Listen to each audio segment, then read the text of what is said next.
and welcome to the Chapter 2 overview for C Learning.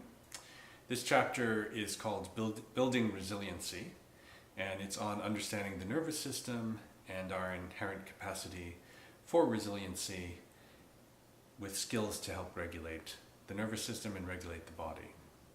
A lot of the material that is used in this chapter comes from the field of trauma care and trauma-informed teaching and trauma research. However, we don't use the word trauma very much in this chapter. And that's because although these practices and skills come from trauma care, they're actually applicable to everyone. And what's happening even in the world of trauma care is that we're moving more towards a focus on resiliency and a resiliency-informed approach. So whereas a diagnostic view of people might be to say your students or your kids are acting out because they're bad, they're disobedient, they need to be punished, a trauma-informed care helps us realize that a lot of what's happening in the bodies of children and students is because of adverse childhood experiences, because of trauma, and that what we're really seeing are the symptoms of that suffering, the dysregulation of the nervous system, and there are ways that we can help people. But a resiliency-informed approach recognizes that we all have nervous systems, we all respond to stress, and that these skills are not just for people who have suffered from trauma and need to be helped, but they're from all of us. And whether we've suffered from trauma or not, we can use these skills in this body awareness to cultivate greater well-being, to recognize the inherent resilience that we all have, and to grow in our capacity to take care of ourselves and each other. One concept that's really helpful in exploring these practices is that of the resilience zone. The resilience zone is a way for us to understand where we are in our bodies and particularly where our nervous system is. So as you can see from this chart, we have these two lines which mark the borders of our resilience zone. And throughout the day, we might go up and down within this zone. Now, when we're in the resilience zone, that's where we're feeling relatively calm, relatively alert. We feel relatively in control. But what can happen is that we might have a stressful event or an accumulation of small stressful events or some kind of triggering event, and that knocks us out of our resilience zone. And when that happens, we can become stuck in the high zone or stuck in the low zone. When we're stuck in the high zone, we might feel edgy, irritable, manic, out of control. We might feel anxiety. We might feel like we're having a panic attack. This does not feel very good. We might feel very angry, very upset. When we're stuck in the low zone, we might feel sad, isolated. We don't have energy. We might not feel like getting out of bed. Even things that we normally thought were fun, we might not feel like we're interested in anymore, might not want to interact with other people very much, might feel alone, and we might want to be alone. Neither of those things feel very good, and we've all experienced them. So the question is, can we notice when we're getting bumped out of our resilience zone? Can we notice when we are outside of our resilience zone? Can we do things to get back into the resilience zone, which is healthier for us and helps us be happier? Can we eventually, over time, expand the boundaries of our resilience zone? Since we all know some people are more resilient and can deal with stress and difficulties than others. A lot of this has to do with understanding our nervous system, and our nervous system has different parts. So what we're dealing with here in tracking the nervous system, reading the nervous system, is understanding our survival brain, what we could call our survival brain. The part of our nervous system that responds to threats and responds to safety. So this is the part of our nervous system that is really designed to keep us alive. It reacts very quickly to perceived danger or to perceived safety. And it has the ability to bypass the other parts of our brain, for example, our thinking brain, and it has the ability to drive our emotional brain. Part of that survival brain is helping us to understand the autonomic nervous system, which is the part of the nervous system that runs itself. It controls our breathing, our heart rate, our sweating. It also controls our organs. The autonomic nervous system has two pathways based on whether our body feels like it needs to be activated or it feels like we are in a state of safety and it can rest and digest. So it alternates between this fight and flight mode and this rest and digest mode. Now, a healthy autonomic nervous system is constantly modulating between sympathetic and parasympathetic activation. If we pay attention to sensations, sensations are the language that can tell us where our body is. So, are we having more sympathetic activation? Are we having more parasympathetic or rest and digest activation? How do we know that? We know that by paying attention to the sensations, primarily the sensations inside our body. So we call that tracking.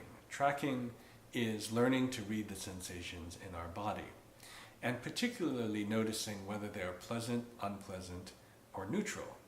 Because what's interesting is that because our nervous system is designed to keep us alive, it pays particular attention to unpleasant sensations.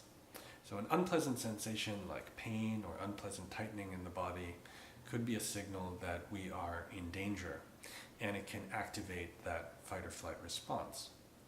A neutral or pleasant sensation, however, can activate our parasympathetic response if we pay attention to it. So if we're able to find a neutral or pleasant sensation in the body and then pay attention to that sensation for 10 to 12 seconds, that's enough time to signal to our body that we're in a safe place and that it can engage in rest and digest function. So one of the interesting things about our autonomic nervous system and about our survival brain is that it seems to always live in the present moment, probably because it evolved before our prefrontal cortex, which allows us to imagine and understand that we're remembering something from the past or thinking about something in the future, or we are looking at something that isn't actually real. But our survival brain doesn't work in that way. It treats everything as real, and it treats everything as happening right now. So a good example of this is when we go to see a movie. So we're watching a movie, maybe it's a horror movie or a suspense movie, and suddenly something unexpected and really scary happens, and we jump out of our seats, or we have this sudden activation of our fight and flight response. And that's one of the things that actually makes the movie kind of exciting, because we know immediately after that that this isn't actually real, and we have the ability to regulate that response. If our survival brain didn't respond in that way, we might actually find movies to be pretty boring, because we just always know that they were fake and not real. Now this has a disadvantage, which is that anytime we've experienced something very negative in the past, that can be triggered by re-experiencing things that we associate with it.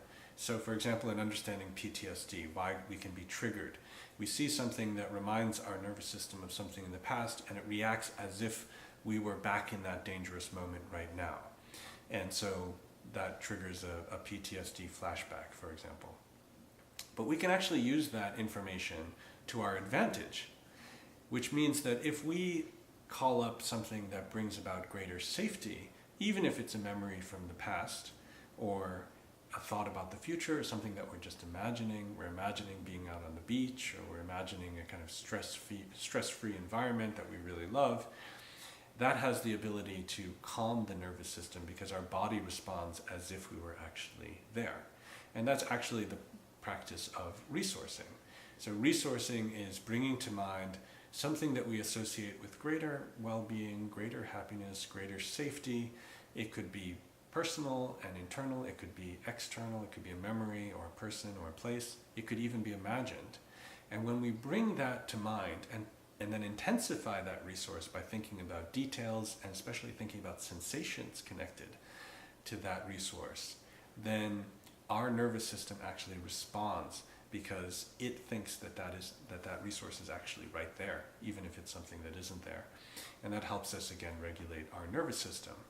So part of this chapter is helping the students develop their own personal resources, what works for them, and being able to access those resources to regulate themselves.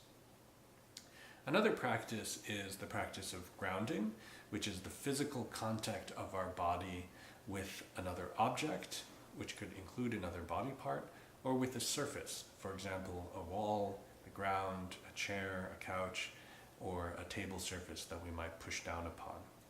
What happens when we do this, when we acknowledge or recognize the contact of our body with a surface that provides stability or that provides a good or neutral sensation, a pleasant or neutral sensation in our body, and then we pay attention to that pleasant or neutral sensation through tracking, is that also serves to bring us back into our resilient zone or keep us there if we're in danger of being bumped out of it.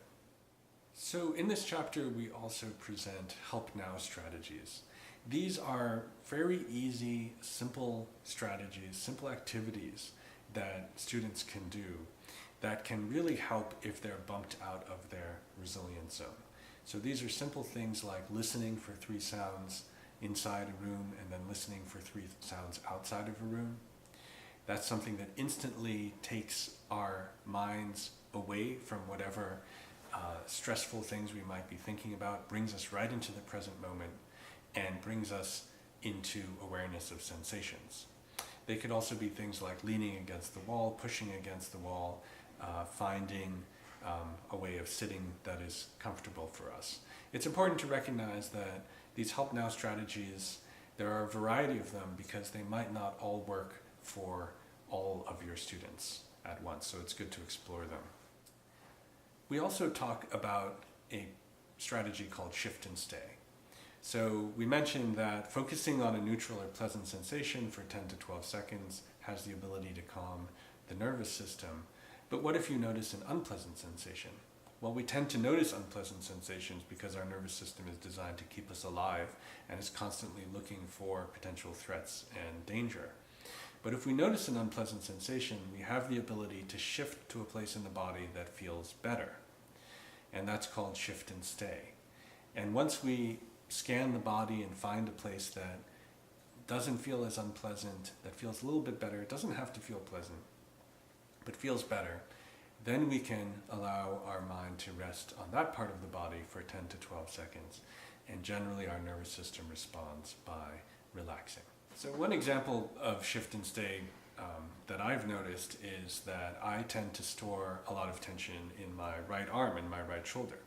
So sometimes at the end of the day I don't realize that I've been very tense, but I lie down to go to sleep and I realize that my right arm is almost paralyzed because it's been so tight the whole day.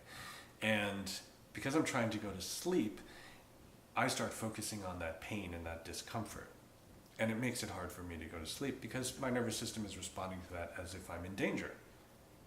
Then what I have to do is scan through my body. Now sometimes when I scan through my body, I realize that other parts of my body are also very uncomfortable. Like I might have a bit of a headache, my left arm might also be tense, so on and so forth. But as I continue through the process, eventually I'm able usually to find one part of my body that doesn't feel so bad. It might just be neutral. So it might be my cheek on the pillow, it might be my eyelids are the one part of my body that are not in pain. It might be that my feet are feeling a little warm and maybe that's okay.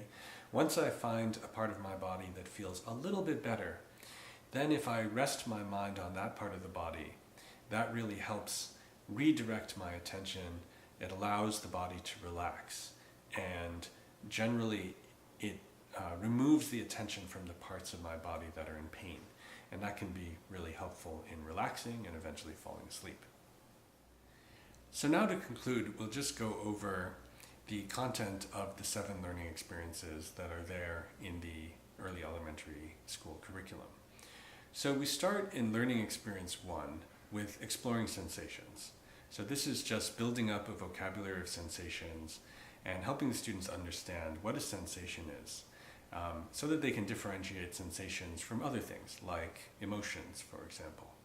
And here they learn that they can sense things on the outside using their 5 senses, but they can also sense things on the inside, and they can also notice if those sensations are pleasant, unpleasant, or neutral. It also introduces the help now strategies, since these are some of the most immediate ways that students can bring about regulation in their nervous systems if they're stuck in their high zone or low zone, and they can be really useful for students and for teachers. In learning experience 2, we explore the practice of resourcing, going back and using the kindness drawing that was developed in Chapter 1 of Sea Learning. So here they go back to that kindness drawing and they remember that moment of kindness. They intensify the resource by thinking about details and what it felt like, what they sensed during that moment of kindness, and then they look at their own bodies and engage in tracking and notice if they can find a pleasant or neutral sensation and remain with that for a few moments. In learning experience 3, the students develop a treasure chest or collection of resources where they create representations of different personal resources and then store them in a box so that they have a variety of resources to use. Because sometimes some resources are helpful in some moments but don't necessarily function as well in other moments. So it's good to have a variety and to practice using a variety of resources. In learning experience 4, the students experience and practice the skill of grounding, which is noticing physical contact and the effect that that has on the nervous system by touching and feeling objects with different kinds of textures, by pushing against the table, by experiencing different postures and stances, and seeing what effect that has on their nervous system. In learning experience 5, they're introduced to the chart of the resilience zone, and they explore what it means for their nervous systems to be moving within the resilience zone and occasionally getting bumped out into the high zone or low zone. However, they don't explore this directly yet. It's presented through the form of pictures, a story, or using a puppet.